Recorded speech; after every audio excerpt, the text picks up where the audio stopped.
ভিতরে ঢুকে গিয়েছে এবং তাদের গার্ডিয়ানরা আসলে বাইরে দাঁড়িয়ে আছে এবং গার্ডিয়ানদের সাথে আমার কথা হয়েছে এবং শিক্ষার্থী যারা আছে তাদের সঙ্গেও আমার কথা হয়েছে। সকলেই আসলে সার্বিক বিষয়ে আমাদের কাছে সন্তুষ্টি প্রকাশ করেছেন। আমরা বেশ কিছুক্ষণ আগে যারা শিক্ষার্থী ছিল তাদেরকে দেখেছি, আসলে তারা বিভিন্নভাবে রাস্তার পাশে বসে তারা পড়তেছিল, পড়ালেখা করতেছিলেন, এরকম দৃশ্য আমরা দেখেছি। এবং মা বাবারা তাদের সন্তানদেরকে গরমের ভিতর বাতাস করতেছিলেন, এমন দৃশ্য আমরা দেখেছি। আসলে নানাবিধ দৃশ্য এখানে আসলে আমরা দেখতে পেয়েছি এই government science high school Tejgaon ফার্মগেটের যে স্কুলটা এখানে। এছাড়াও আরও বলে রাখতে চাই যে এখানে আইন শৃঙ্খলা বাহিনীর যথেষ্ট তৎপরতা আমরা দেখতে পেয়েছি।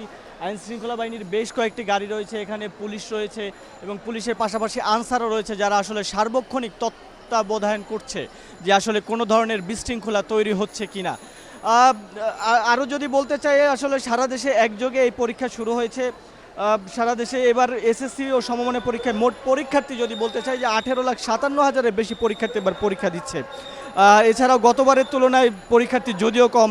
আর আরও একটা তথ্য আমি দিতে চাই, সেটা হচ্ছে যে সারা দেশে মোট 3,885টি কেন্দ্রে এই এসএসসি ও সমমানের পরীক্ষা পরীক্ষা একযোগে শুরু হচ্ছে আজকে সকাল 10টা থেকে।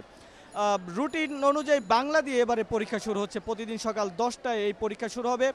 7 থেকে 14 জুন পর্যন্ত ব্যবহারিক পরীক্ষা অনুষ্ঠিত হবে। আর এই পরীক্ষার রুটিন প্রকাশের সময় পরীক্ষার্থীদের জন্য 14টি বিশেষ নির্দেশনার কথা আসলে শিক্ষা মন্ত্রণালয় থেকে জানিয়ে দেওয়া হয়েছিল।